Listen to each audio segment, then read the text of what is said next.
And then they'll occasionally take whacks at the thing just in the process of wandering around. If I had somebody casting spells, they'll just kind of randomly cast their spells or shoot bows or whatever. And then even when you do get somebody to actually take a swing at something, there's a dice roll to see whether or not it hits. So you have just stepped into the castle of the Earth Prince, Hordkin. Hordkin's a butthead, but we don't know that yet. So here we are in sort of the point-and-clicky nature of things. Like, we're in combat-ready mode, where everybody's on screen here in the quote-unquote dungeon. But we also have our point-and-click interface as soon as I remember my buttons. Buttons, who's got the button? Alright, come on, me. Ah, there we go. For some reason, it's the confirm button. So over here in the lower right-hand corner, you can see we've got all these icons. These are our point-and-click adventure icons. We've got character sheets. We've got speech, which you just about never have to use. Like, the couple of times that you can actually use this, it's just to re-talk to someone. The SNES controller is settings. Here's our grabby grab hand, our swordy sword arm. Here's our push the button finger pointer, and then our examine eyeball. The door is an automatic escape from dungeon, which is nice if you want to just GTFO, but it will, like, repopulate everything when you leave. And then here's our save game, which you can't do in a dungeon. So if I actually want to interact with things here, let's take Interceptor up here, and let's take a look at this weird triangle thing, right? The element symbols from the left are fire, earth, air, and water. That's fire, earth, air, and water. So, I don't know how you would know this initially, other than by just kind of looking around your environment, but we are currently in the Earth zone. Sort of the Earth realm, as it were. So I'm going to come over here to the Earth symbol, and Interceptor's going to push that button. The magic energy field has disappeared.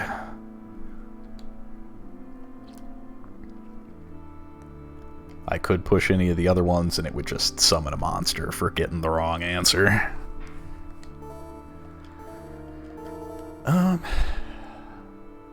So occasionally you will find things in the environment that are pick-upables, and you'll get a good idea real fast of what they are, because they're usually kind of look like the same thing, just with a different color palette. So this shield-looking thing here is in fact a shield.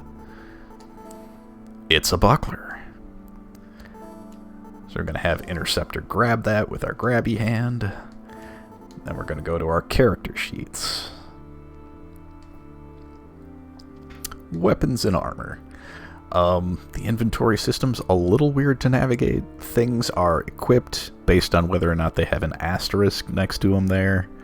And when you go to equip things, it just like forces you to go through every category here and select what you want to equip out of that category. So weapon, I obviously want to hit dagger to keep it on. Buckler, oh, you already had a buckler. Must have killed something that had one. So we'll put a buckler on. Then you got your jacket and your boots, and we don't have a helmet. And then it shows you your stats just for fun. Let's go ahead and give one of these bucklers to Punch. And then we will go to Punch's inventory and equip that. Let's see, did anybody else pick up anything that I should know about?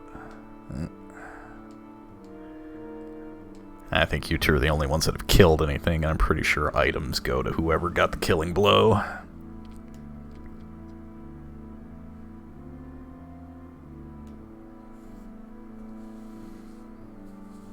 Are you calling me fat? Is that like the medieval version of a spare tire? Are you calling Punch fat? Now that I think about it. So I can also adjust my magic from this menu, as well as use items. We don't have any consumables right now, but if we had torches or vials or some such, we could. But so like if I come to magic here, Tito's got, or no, is that, no, that's me. Why do I have cure magic? Should have some sort of offensive magic, I should think. What's Tito got for magic? He's also got cure. There's a lot of overlap in the spell casting. You can see even Punch here has cure. Poor Interceptor is the only one that doesn't have any magic right now. And I think that will change later. I think the fighter does get, like, to be able to cast strength. If we examine the character portraits down here, we'll see on the far left we have the magic points, obviously. But then we've got the equipment displays, hit points, and that little icon that I'm currently changing from red to blue and then moving between characters. That's our control icon. That tells us who I'm currently personally controlling. Blue means that they will individually go between rooms. Red means if I change screens, I'm going to take the whole party with me. So you can split the party. Is it a bad idea? Usually, but not always. There's a couple of trap rooms where you want people to go through one at a time. But for right now, we're sticking together. So let's go ahead and take our trusty Amazon and go exploring Hordkin's castle.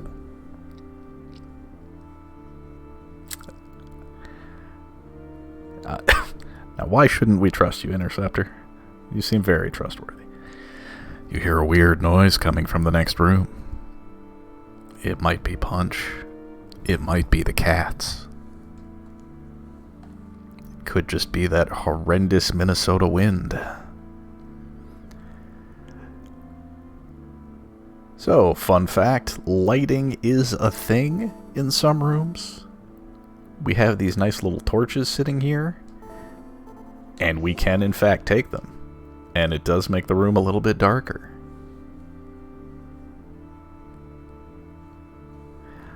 I wouldn't trust you with my Amazon account either. Lord only knows how much you'd buy. So we're going to snatch these torches off the wall so that we have them to use later, because we don't really need to be able to see in this room. Uh-oh. There's an old man. Which is basically every NPC that we're going to encounter will be an old man. If you should meet Princess Hordka, please tell her this. Her brother has become a terrible enemy of the 9th tier allies. What the heck does that mean? Lord only knows.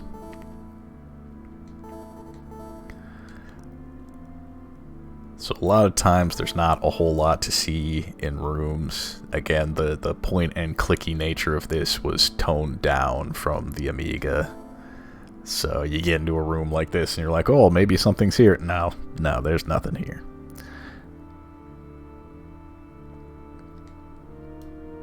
And apparently that old man in the next room qualifies as a weird sound. He's got a case of the walking farts or what's going on with him.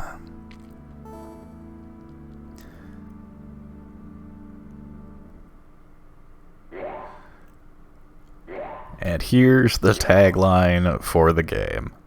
Hack, tack, Drakkhen!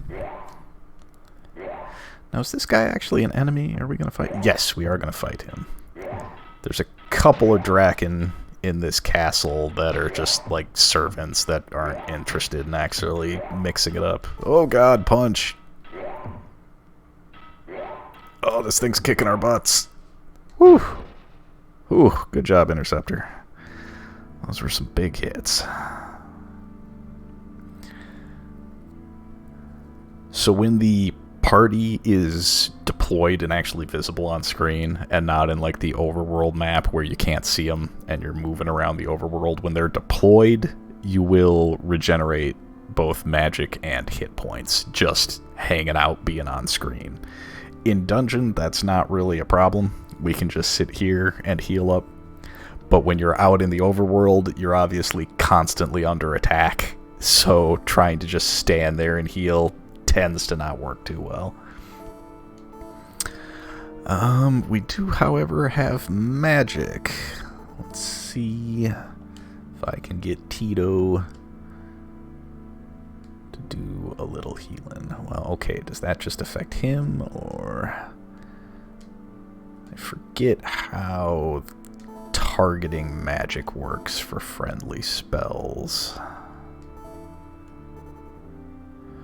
There's also a way to set up... Yeah, here we go. So if we go to our little swordy icon here, I'll do that back slower. We come down to our sword icon. This is like our battle commands. So I can set Tito to casting defense magic. Oh yeah, okay, here. So it wasn't in the spell list because I guess it was not combat magic, but he has defensive not invincibility, invisibility. And then he's got strength for attack magic. Ready the weapon, or you can just play defense. So if I recall correctly, there's really no reason to not go invisibility when you're in a fight. Unless, I'm not sure if it consistently drains NP when you're fighting. There is, however, a big reason not to cast strength, in that you do not get experience for attacks when you're under the effect of the strength spell. So it's a really good spell. It boosts your damage big time, but you're not going to level up your characters if you're using it, which is kind of a problem in the early game. It's like it would be awesome for the early game. You can mow guys down with it, but you're not going to be improving your characters. But I don't think there's any downsides to invisibility particularly. Let's have Punch cast it once. And even dumb old Interceptor has these two basic spells.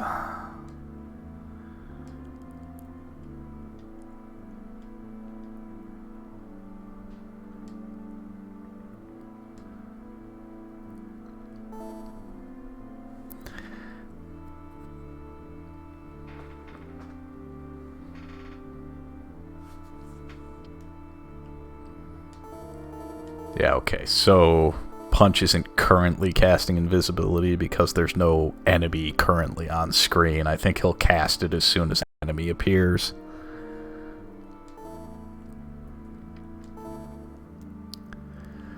And man, is he healing up slow. Is there a way I can target?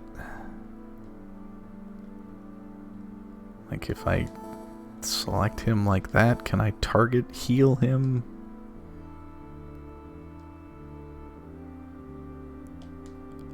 How do I target a character with my healing magic? This is gonna bother the crap out of me.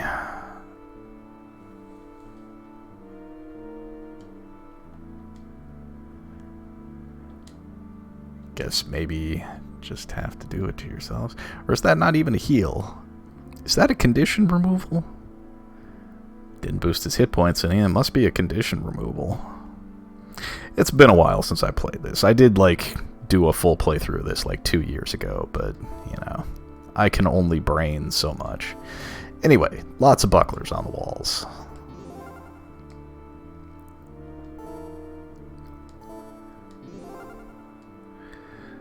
We're actually going to go ahead and grab extras in case ours break or we want to sell them because we like money. We like money.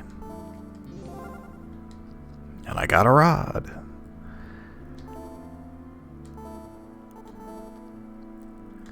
Is that rod going to be better than the dagger, is the question.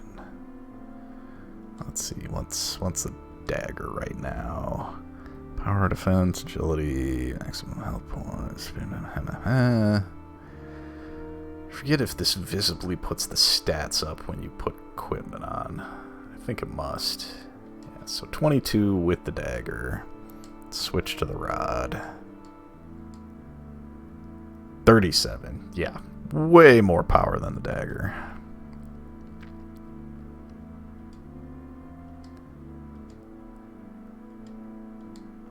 And amusingly enough, our spellcasters are buff enough to use bucklers.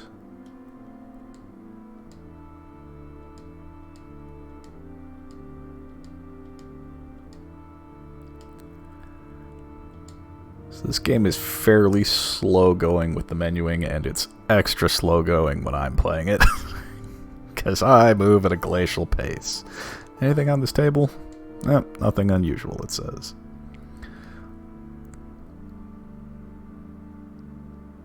Nope, I'm set to going alone. Switch that up, get everybody in here. I love it when there's an object in the position where your characters want to stand. They just circle around like nerds.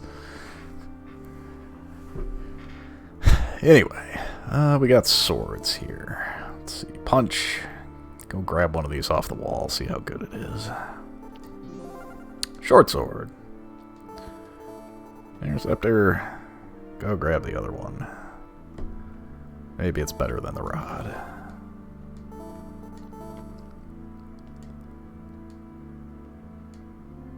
Okay.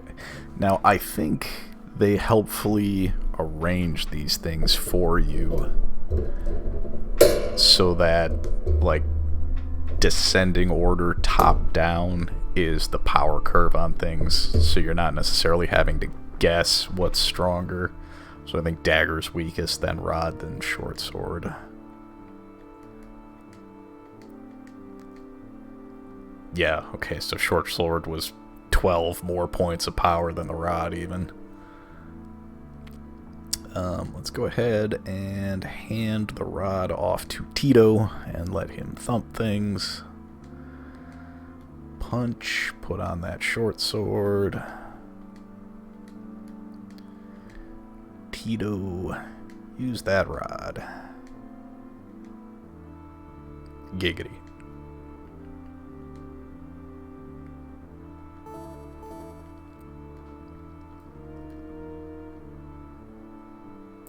You feel a slight breeze from below the drapes. Ah, yes. So that's actually supposed to be a hidden passage, even though it's just a normal door from the other side. You can see, oh look, it's just a door, but we come out through this tapestry. And if we were coming in from another direction, that whole breeze from beneath the drapes thing would be our hint that there's that secret passage there. Now, I think if at any time we step out these archways, it actually exits the dungeon. But let's find out. Yep, sure enough. Alright, get us back in there. Go punch. And now we gotta do this again. Finger it, punch. Good job. Way to finger that door. Okay, so here we are again. You've come too soon. The meal is not ready yet. So this guy isn't hostile. He just walks around wiggling his hands like Beavis when he's on too much sugar. And I think, yeah, we can talk to him again by using the talk thing. I'm only a servant, so I can do nothing for you. The master meets with no one. It'll do you no good to come here. One of the few instances where you can actually use the talk command.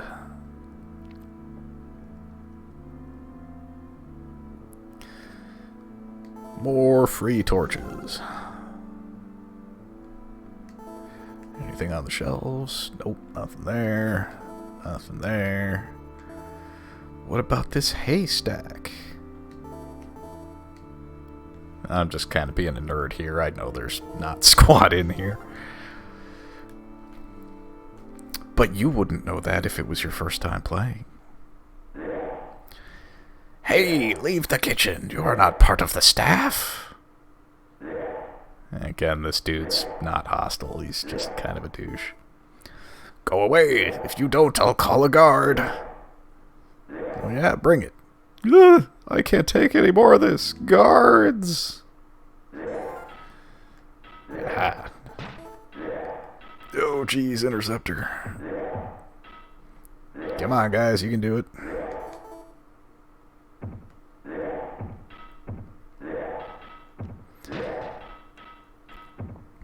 Good hit, Tito. So the little yellow arrows next to our portraits indicate who's doing damage, and then the number will change from your hit points to the amount of damage done, or it'll be a down arrow indicating that you got hit. Tito picks up the kill. Putting that rod to good use. You can see Punch automatically cast his invisibility spell as soon as an enemy came on screen, because we had him set to that. Should probably just do that for everyone. Again, I don't think there's really a downside to having invisibility going.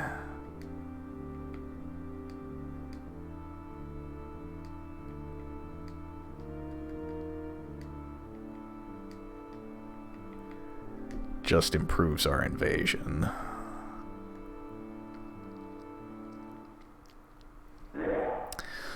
Prince Hordkin is the weakest of the dragon princes, so he could not join with the fire allies and was greatly angered. Prince Hordkin desperately wants to join the fire allies, but the fire allies' princess Nachtach hates the prince.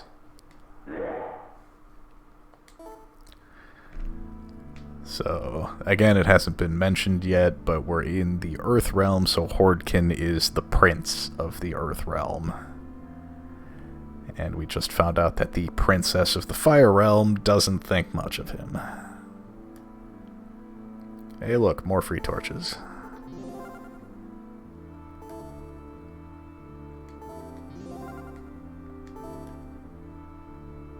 The doors are locked. Do we have a key?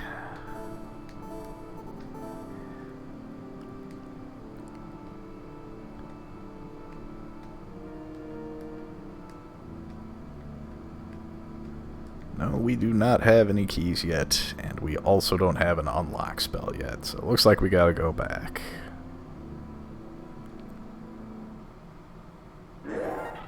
Nope, and this guy's back.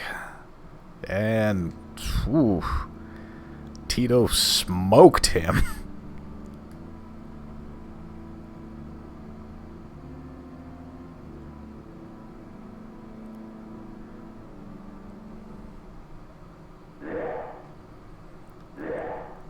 Yes, we know the food's not ready yet. And we can't even talk to him anymore. I guess the one downside to having invisibility on everyone is everybody's just these shiny Star Trek teleporters carrying weapons.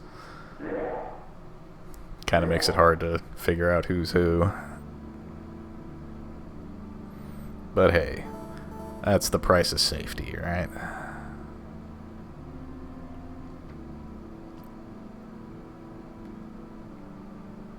And let's head upstairs.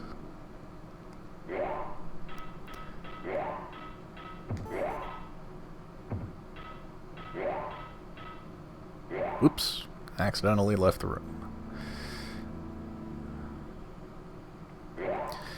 Get him, fellas. There we go. Punch with the kill. So let's go up to these tapestries once and see if there's anything on them. A picture is hanging on the wall. It shows Drakkhen troops seated, enjoying a hearty meal.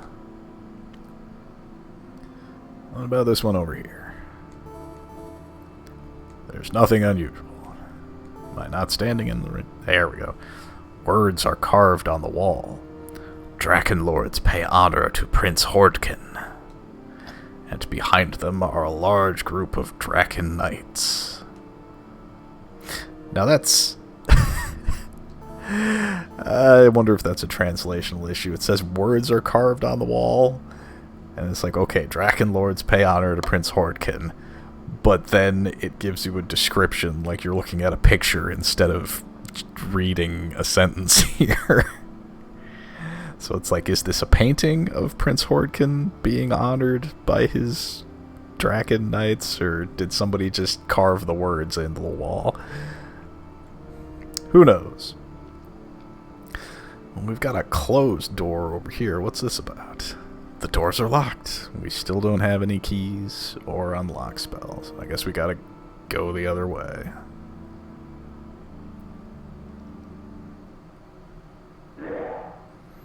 Blah, blah. He's not gonna talk to us.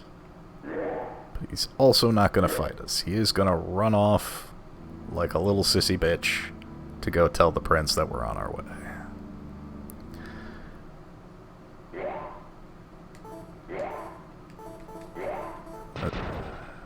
That guy apparently was gonna put up a fight until Interceptor smashed his skull in. Okay, now this is hard to see, and I wonder if I could make it easier to see by using a torch.